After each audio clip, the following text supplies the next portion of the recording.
When I was working in banking, one of the luxuries I had was we were always doing a lot of international travel. And the thing I found really striking and heartbreaking would be the poverty that you saw just on the doorstep. All talent is evenly spread through humanity, but these kids were not getting any kind of chance to realize theirs. They were just working on basic survival.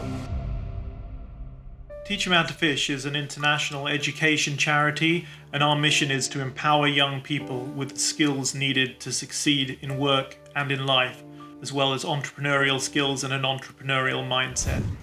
Banking, it was not as fulfilling as I might have liked.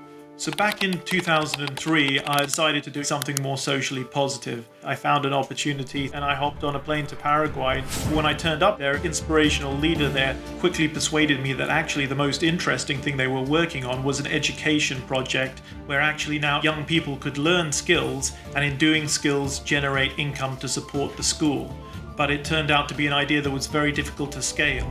The creation of Teach 'Em How to Fish very much led on from the work I was doing in Paraguay. We took the very best of that model, synthesized it down into something which we call the School Enterprise Challenge.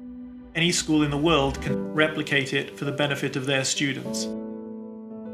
The School Enterprise Challenge is structured as a learning program which schools work through themselves, which you can start with no startup capital at all, but build a business based on the resources you have around you. We saw ideas like worm farming in Armenia. So schools that had land and produced all sorts of garbage could compost that garbage, produce these worms, sell them at a good price. The kids would learn the business side of that. It was a win-win. Teach 'Em How to Fish directly skills the teachers. We provide extensive training courses to be able to guide their students through this learning process. Some of the most extreme poverty we see is in rural areas. The question is, how can you make money out of growing tomatoes? That might seem obvious sometimes to us, but when you go to a country and you see 30 people in a row all selling the same thing in the same way at the lowest possible price, you realize this is a change in thinking that's very valuable to introduce at a younger age.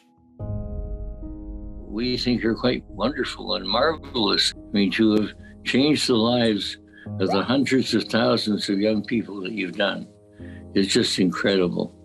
Congratulations, my friend. You're the winner. Oh, my word. Wow.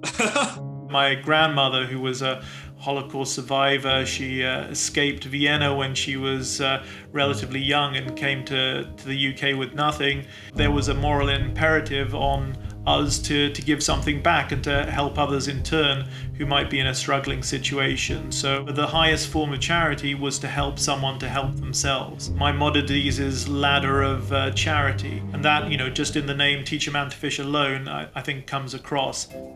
So when I thought about what I wanted to do in terms of putting something back into society, education might be one of the best levers, because not only do you help the young person that you're helping directly, but actually you open them up to do more good in turn. So you create endless ripples of making a positive difference in the world.